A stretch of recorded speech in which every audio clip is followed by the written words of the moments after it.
E a gente volta no programa Utilidade Pública de hoje, debatendo um papo com a advogada Robéria Silva, que é especialista nessa questão de direito ambiental.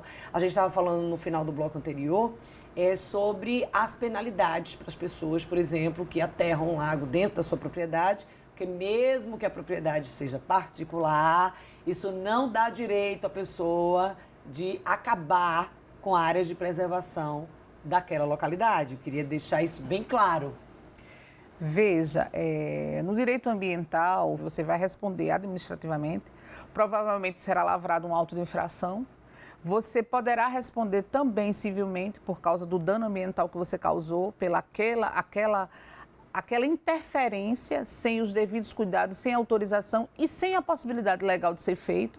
E você também responde criminalmente, você responde através de uma ação penal, conforme a Lei 9.605 de 98. A pessoa construiu uma casa perto de uma área de mangue e aí aquela velha reforma ali vai puxando ali o quintal e vai aterrando o mangue. Mangue também é área de preservação permanente, não pode ser ocupado jamais, o mangue.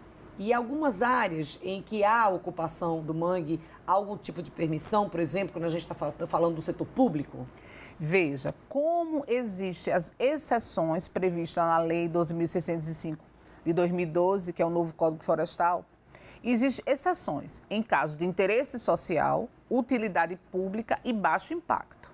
Mas isso o órgão vai analisar, verificar se tem decreto, verificar se realmente aquela obra é de utilidade pública, se é de interesse, e muitas vezes é exigido um EIA, que é um estudo de impacto ambiental, por ser uma área delicada de se ocupar.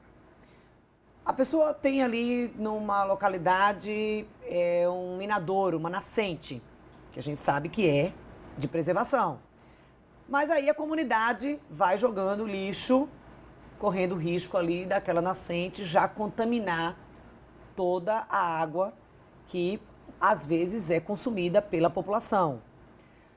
Como é que isso pode ser avaliado nas duas situações? Quando essa nascente ela está numa área privada e quando ela é em uma área pública?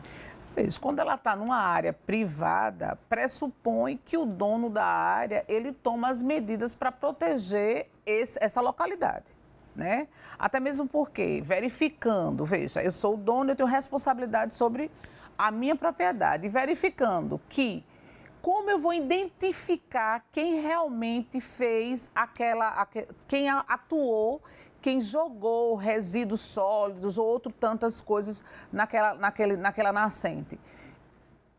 A gente vai procurar quem? O proprietário, né? O proprietário do imóvel. Quando não é ele. E às vezes não é ele. Então, por isso que ele precisa ter as cautelas necessárias com relação a proteger a sua área, né? E quando a área tem um acesso público, eu aconselho que o proprietário vá e faça uma denúncia, até mesmo para ele poder estar revestido da legitimidade dos atos dele. Porque, assim, às vezes ele vai ser autuado por uma coisa que ele não fez e um terceiro fez. Então, quando ele faz a denúncia, está acontecendo isso, né? Eu preciso que as providências sejam tomadas, ele se protege e protege ainda mais o meio ambiente, que é o principal elemento aqui discutido neste momento. E aí a gente está trazendo esses vários exemplos para que as pessoas entendam que o direito ambiental, como a senhora trouxe, alertou aí no início da entrevista, quando a gente fala em meio ambiente, em direito ambiental, a gente está falando muitas vezes da área urbana. Por exemplo, aqui em Aracaju, a zona de expansão, muitos condomínios sendo construídos ali às margens do rio e muitas pessoas ali puxando, montando aqueles piers, né, para embarcação, ou seja, marinas particulares, digamos assim. Pronto. E que aquilo também precisa de autorização. Precisa de autorização, de licença do órgão ambiental. Inclusive, muitas daquelas ocupações estão judicializadas, né? O Ministério Público entrou com ação, né? O Ministério Federal entrou com ação com ocupações, inclusive até antigas, em regiões. Então, a gente tem que ter muito cuidado. O investimento que se faz no lugar errado pode ter resultados desastrosos na nossa vida financeira. Porque as pessoas, às vezes, elas não conseguem entender, fazer esse link da questão da importância do direito ambiental quando você coloca aí fragilidade do dia a dia das pessoas, a questão da sobrevivência, e aí eu estou abrindo a porta para uma outra discussão, que é a questão ali dos bares. Aquela polêmica toda que teve, que se retirou aquela questão dos bares ali da praia, ali da Aruana, da Sarney, que ficavam ali, às vezes, na areia da praia, sem nenhuma estrutura, que você não tinha esgotamento. Veja, a questão da Aruana já foi resolvido, né? Você sabe que os bares que estavam na areia foram retirados, foram criadas aquelas estruturas menores e a área da Sarney está na justiça ainda, né? E a gente está em vias de fazer um acordo. Existe a questão que a área da União ser cedida, está sendo um processo de cessão para o Estado.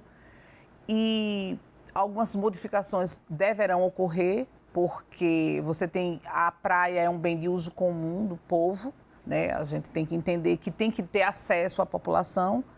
Os bares, eles podem, no meu entender, permanecer desde que eles cumpram algumas medidas, porque os bares, inclusive, são licenciados, eles possuem, como na região não tem um sistema de tratamento público, eles possuem fossas seladas, onde eles fazem os recolhimentos dos resíduos praticamente semanalmente. Então, é possível conciliar, né? O que não pode é as coisas serem feitas de forma desordenada. Entendeu? Inclusive, tem vários outros estados que retiraram bares de praias. Planejamento e isso. Busca da informação. Isso. E aí eu queria, para a gente encerrar essa entrevista, Robéria, a orientação mesmo. Olha, a pessoa vai comprar uma propriedade. Ou a pessoa comprou... A gente está falando da área rural e da área urbana, tá, gente? Independe, essa questão ambiental independe de ser área rural ou área urbana.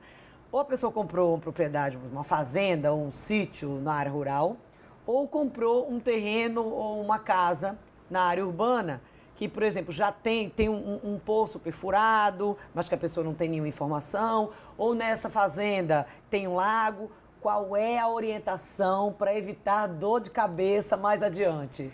Veja, tem duas orientações que eu dou. Com relação à área rural, é importante lembrar do CAR, que é o Cadastro Rural Ambiental. Isso, todas as informações você pode procurar a ADEMA, que é o órgão estadual. Lá você vai ter todas as orientações.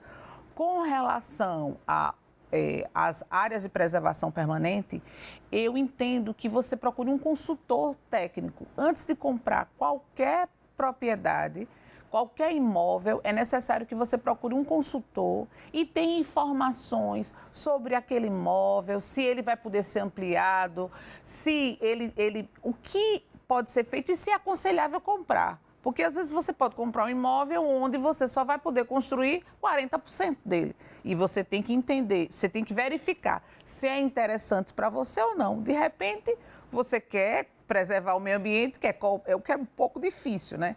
Porque a cultura é de destruição. Infelizmente, ainda que esteja ultrapassado, né, a era em que a gente achava que os recursos naturais eram infinitos e que a gente podia se servir deles de qualquer forma, já está ultrapassado.